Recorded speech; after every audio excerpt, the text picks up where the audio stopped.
राम राम मंडळी, कलम 302 विलॉग या आपल्या मराठी चॅनलमध्ये आपलं स्वागत आहे. मित्र लय जणांचा जीव असतो. लय तू जीव तोडून जरी सांगितलं की बाबा मित्र लय नको, बचक भर पाडण्यापेक्षा दोनच असे असावात की बाबा त्याच्या अडचणीत तुम्ही उपयोगी पडा आणि तुमच्या अडचणीत निम्या रात्रीचा त्यो धावून आला पाहिजे पैशासकट, तरच पाळा, नाही तर काय मजा नाही. पण लोक ऐकत नाहीत. ह्या मित्रांनी आणि हे वेगळं नातं आहे, लक्षात घ्या. आता तुम्ही बघता आमकी गँग, तमकी गँग, कोयता गँग, हा काय एक माणूस असतो का? 2-4 जण असतात. 2-4 जण मिळून कोयत्याने मारतात, पुढच्याला जीव मारतात. ही टाबरी टाबरी पोरं बी त्याच्यात, तुम्हाला सांगतो. ह्यांना उचलल्यानंतर आत टाकल्यानंतर तुरुंगात, ही काय अशी नाहीत, ही मित्रच आहे एकमेकाची. म्हणजे चांगलं वाईट डास आया पराठ्यात बेठीला वेळ मिळत नाही आणि कमी सुधारतात त्याच्यातून. बाहेर आल्यावर मोठे गुन्हेगार होतात. कुठल्या तरी बारच्या बाहेर, कुठल्या तरी गुप्तेच्या बाहेर, कुठल्या तरी नशा करायच्या बाहेर चौकात सकाळच्या पर्याशी मेलेली सापडतात, तोडलेली सापडतात. अशी लोक आहेत मित्र. बऱ्याच मित्रांनी एकमेकाचं एकत्र व्यवसाय करून चांगलं झालं. बऱ्याच मित्रांनी वांगलं पण करून घेतलं. लय लांब कशाला, महिंद्रा अँड महिंद्रा कंपनी माहिती का? आनंद महिंद्रा आता मॅनेजर आहे त्याची. ह्या महिंद्रा अँड महिंद्रा ही आत्ताची नव्हती, ह्याची सुरुवात बघा तुम्ही. ही मोहम्मद अँड महिंद्रा होती, M&M, इंग्रजांच्या काळापासून. एक मित्र मुस्लिम, एक मित्र हिंदू, असं दोघांच्या पार्टनरशिपमध्ये व्यवसाय चालू केला. M&M, Mahindra and Mahindra. जीपचं उत्पादन असून द्या, काही म्हणजे ट्रॅक्टरचं उत्पादन असून द्या.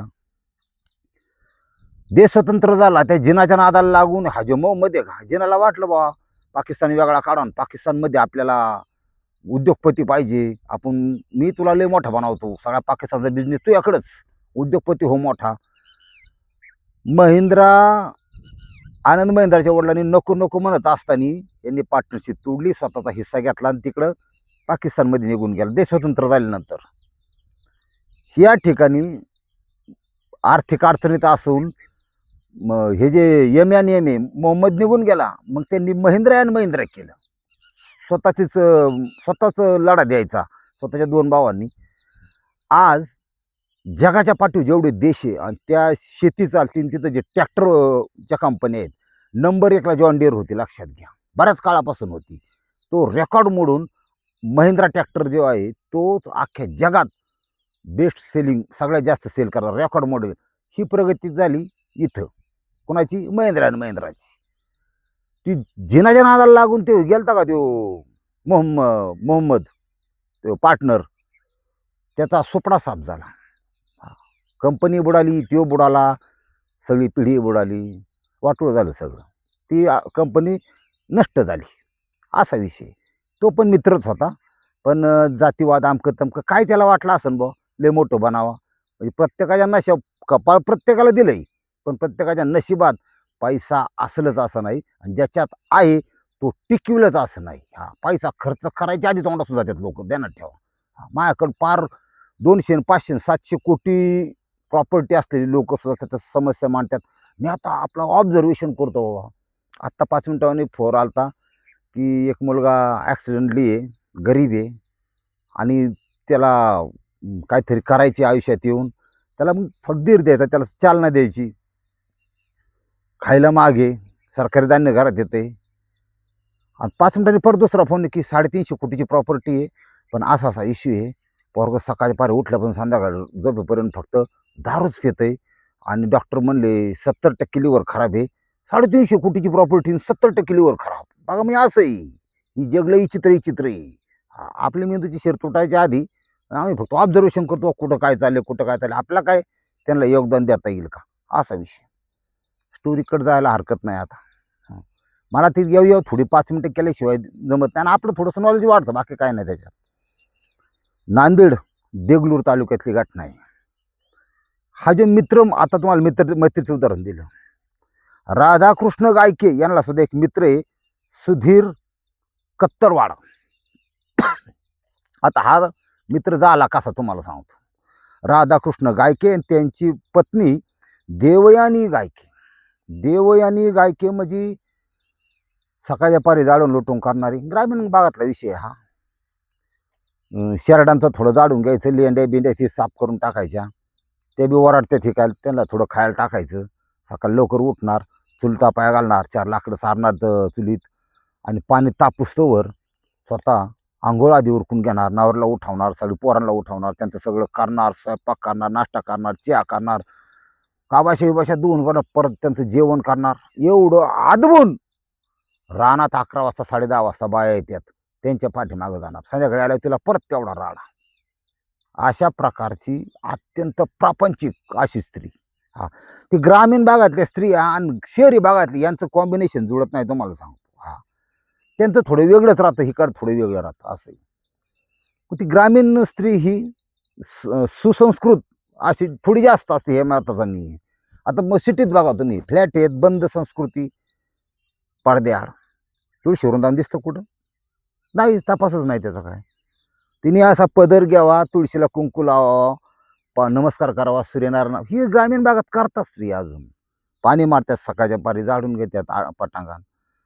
तस तिकडे काय बघ ना, तिथं ते गाऊन टॅक्सी मॅक्सी घालून 11 वाजता उठतात काही जण काय.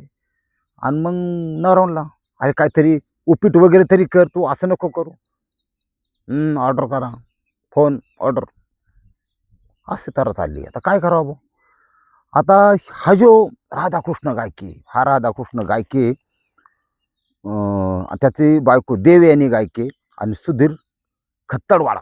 आता हे सुधीर जे हा संध्याकाळी 5-6 वाजले, अंधार पडला, याच्या घरी गप्पा मारायला यायचा. मित्र कुठं गावाला जायचे, कुठं काय जायचे, एकमेकाला लय गष्टन. हा, मोटरसायकलवर आज 10व्याला जायचे, आज 15व्याला, चल लग्नाला येतो का र, एकट्याने मला लय बोर होतो, एकाला दोघं असलेली बरी, चल ते ह्याच्या कार्यक्रमाला, हे त्याच्या कार्यक्रमाला. पण ह्या सुधीरला स्वतःची बायको होती, मुलं होती, प्रपंच होता, पण सवय अशी होती की त्या जोडदाराच्या घरी गेल्याशिवाय त्याला खारमायचं नाही, याला खारमायचं नाही. संध्याकाळी 8-8:30 वाजता स्वयंपाक होस्तवर हा बाहेर गप्पा मारणार.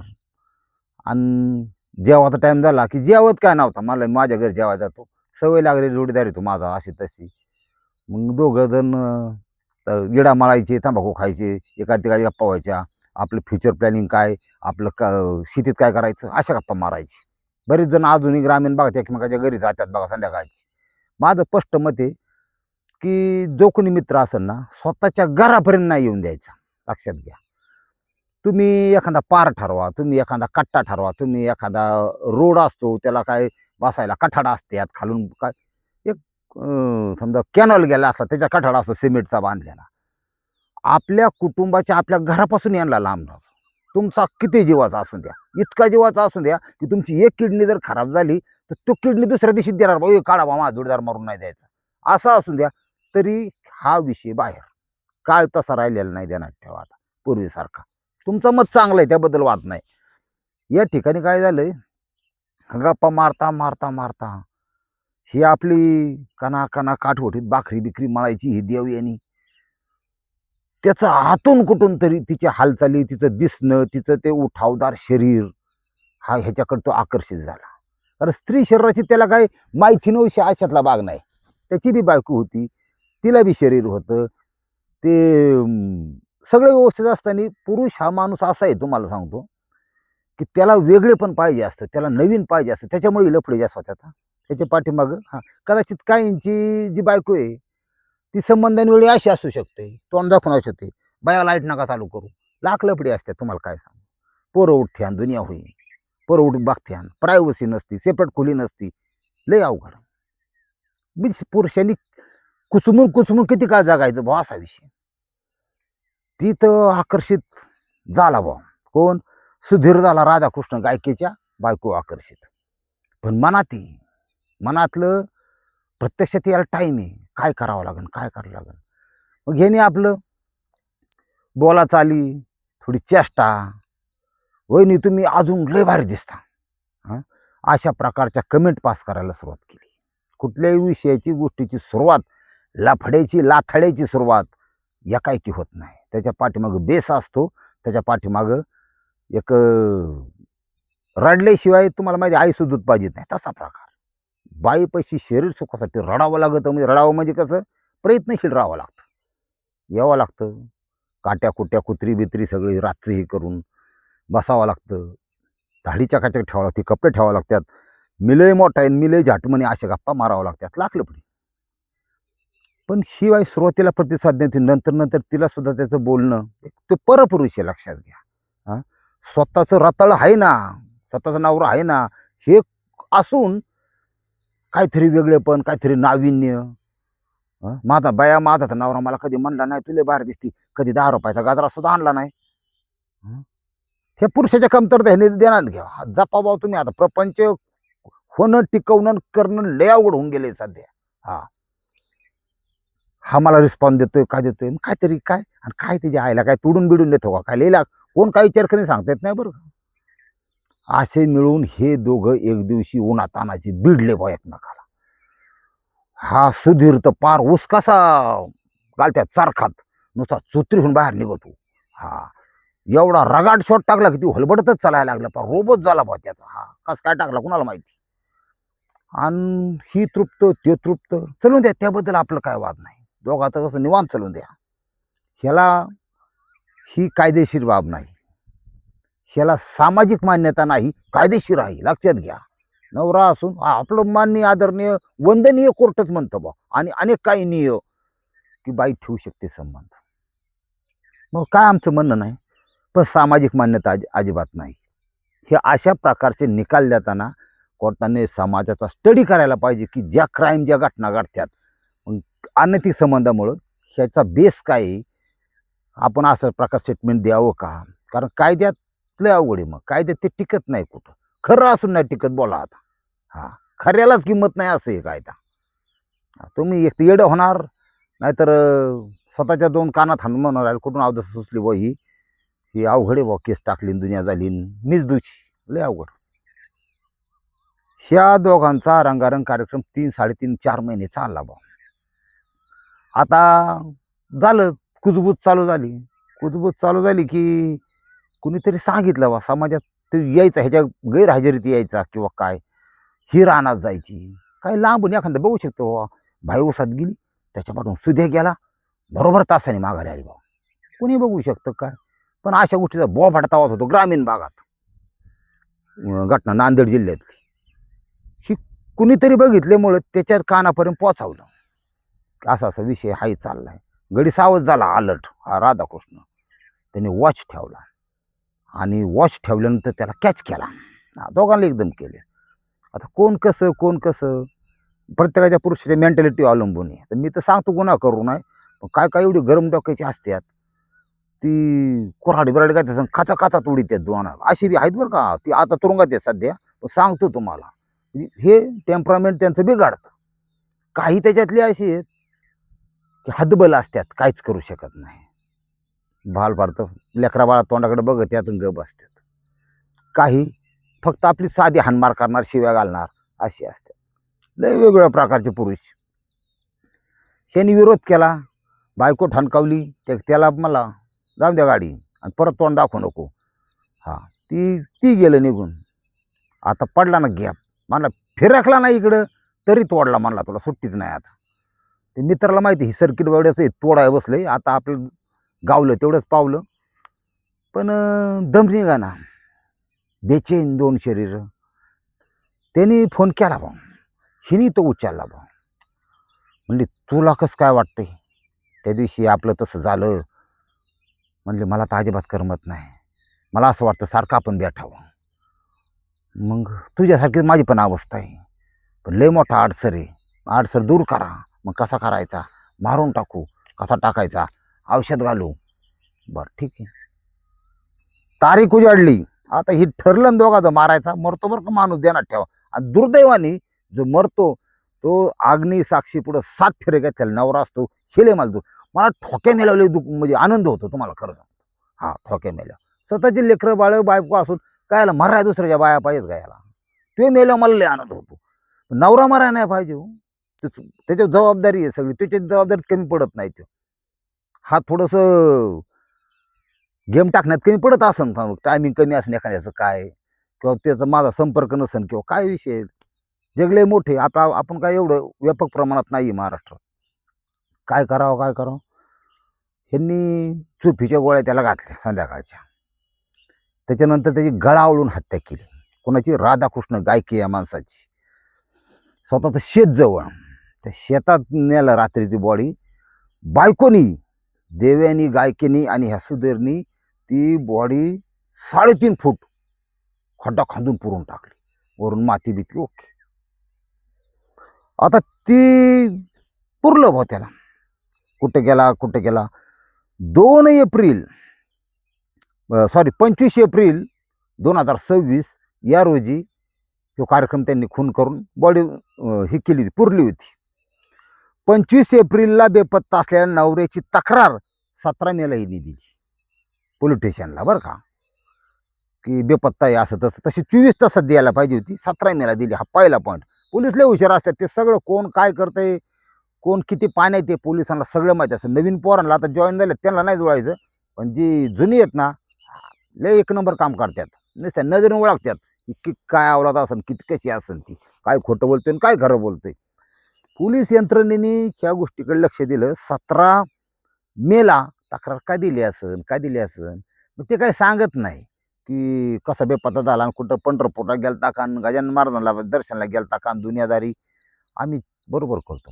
हे ह्यांच्या परस्पर यांचे नावं नंबर घेताना जेवढे सगळे नंबर आहेत, त्यानंतर पोलीस यंत्रणेचं आता जे पोलीस स्टेशन जे इन्चार्ज असतो ग्रामीण भागातले, त्यांचं काय नेटवर्क असतं का नाही मला जास्त सांगता येणार नाही, पण पोलिसांचं नेटवर्क जितकं स्ट्रॉंग कुठल्याही अधिकाऱ्याचं, तेवढा तो पोलीस अधिकारी कुठल्याही गुन्ह्याची उकल करण्यात यशस्वी होतो. ही गोष्ट खरी. मात्र अगदी गावातल्या पोलीस पाटलापासून 2-4 झिरो पोलीस असतात, नेमकी ते 10 ठिकाणी बसतो, फिरतो, कोण काय म्हणते, कोण त्याच्या पाठ्यामागे असलं पाहिजे ह्याची खबरबाजी घेऊन कळवतो.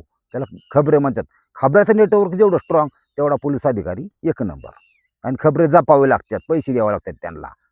ते कुठले काय तो भाग तुम्हाला का लगेच सांगत नाही, पण नेटवर्क ह्यांनी माहिती आणला मिळाली की हो सुधीर आणि त्याचं लफडं होतं असं कळलं होतं. बरं, सुधीरचं कॉल डिटेल्स आमकं तमकं सगळं, कधी बेपत्ता झाला होता 25 तारखेला, त्या 24 तासाचं डिटेल्स, ह्याच्या आधारे त्यांनी बरोबर 2 जण उचलली.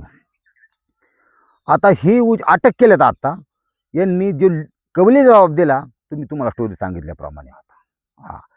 म्हणजे डायरेक्ट एखाद्याला मारणं शरीर संबंधासाठी, रुपये एवढ्या जागेसाठी एखाद्याची हत्या करणं. आता हे एक मरून गेला, ती जी लेकरत नाही हे होत आलंय. मला कळवळा त्या पोरांचा आहे की मामाने त्याची जबाबदारी स्वीकारली. आता पण आहेच ना, बहिणी स्वीकारू शकते, मामा जो मैत त्याची बहीण स्वीकारू शकते.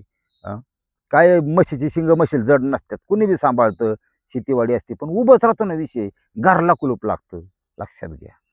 त्याच्यामुळं एखाद्याचा जीव घेण्याशी 10 वेळा विचार करावा असं माझं स्वतःचं मत आहे. रामकृष्ण हरी.